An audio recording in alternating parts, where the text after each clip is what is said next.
All right, Nuggets. On the next episode today of QuaranStream, I have by special request from you a guest, Mr. Ben Gunkelman, known in the physics and chemistry world and physical science world of Hawley High School.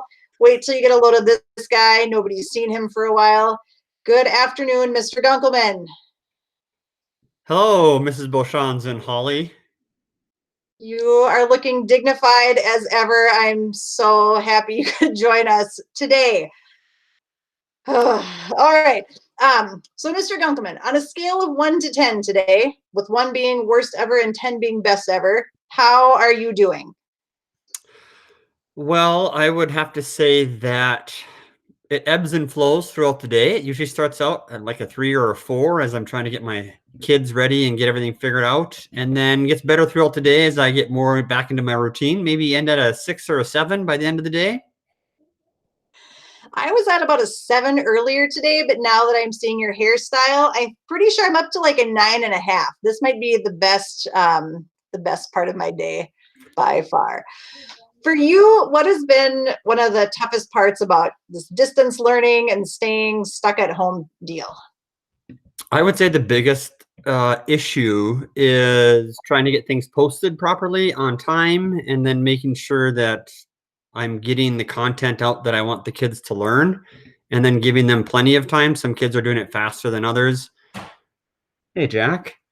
And some are doing it slower. So that's kind of the biggest part. I would say the technology hurdle is the toughest, where kids are submitting things, but I'm not seeing it, or they're not submitting things properly. So it's all just that kind of stuff. Nice wig. Thank you. This was not one of the prepared questions, but if a kid's struggling with you or any other teacher as far as like the technology is not working, what's your advice to them? Well, my advice would be just to email them as soon as you possibly can, so that we know what's going on, because otherwise we just assume you're not doing it. So when I'm not getting work from a student, I'm assuming that they're not doing it at this point. This is week 3. So by this point, we should have things figured out. So just get an open line of communication. All right. Now, this hasn't all been bad.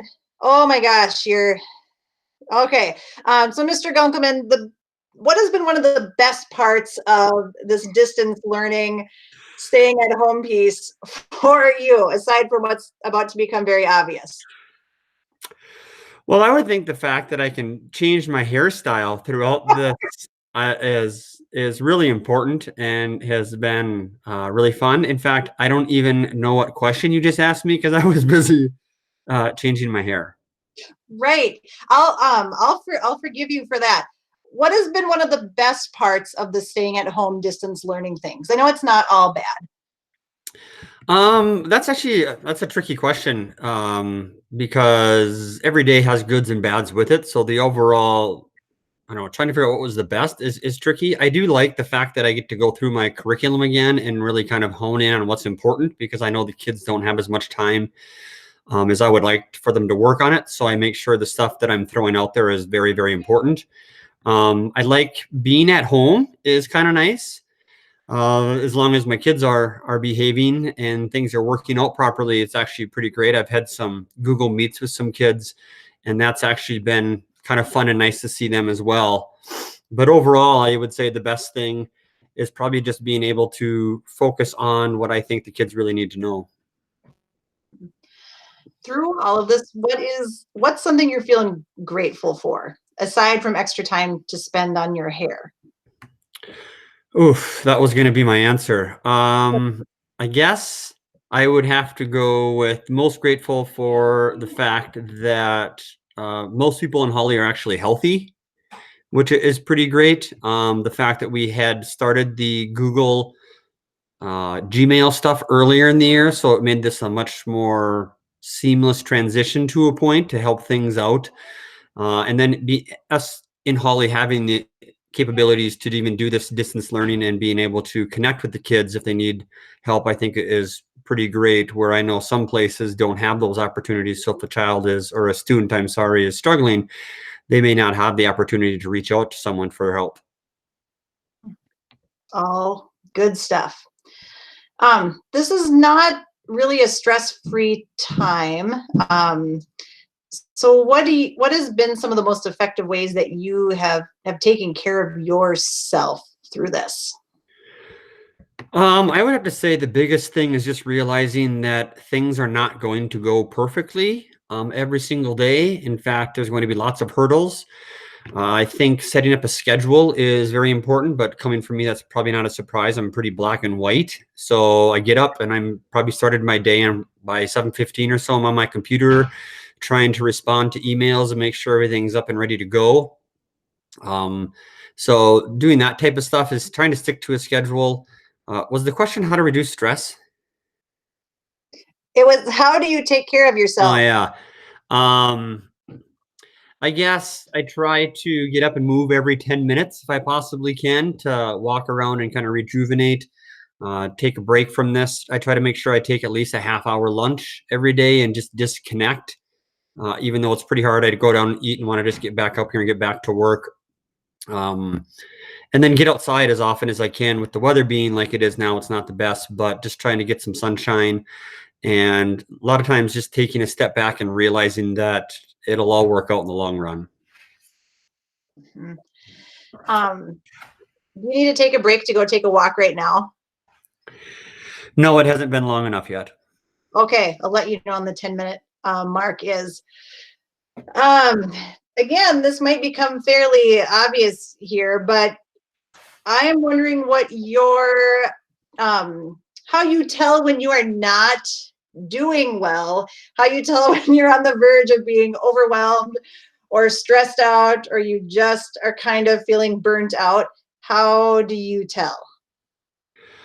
Well, usually I just kind of take a step back and I look at how I'm feeling. I can usually tell because I might be getting a little short with my kids. Usually is how it works is I will be dealing with stuff and then they'll come up and ask something relatively simple and easy and I will be kind of snarky at them. So that's a big part of that. Or just realizing that I'm not smiling or that I just kind of feel down and then just trying to find something that I enjoy doing. So maybe I actually have a little putting thing set up, so I might putt for 5 minutes or whatever. Might play catch with the boys, whatever. Just trying to do something that I really enjoy to make sure that I'm not just kind of spiraling out of control. You kind of look like you're spiraling out of control, and I mean that in the nicest possible way. Um, if you could give kids one tip for how to take care of themselves, what what would that tip be, Mr. Gunkelman, distinguished teacher of Hawley High School? Well, I would say that the one tip is to just remember to try and have fun every single day. Find something you enjoy.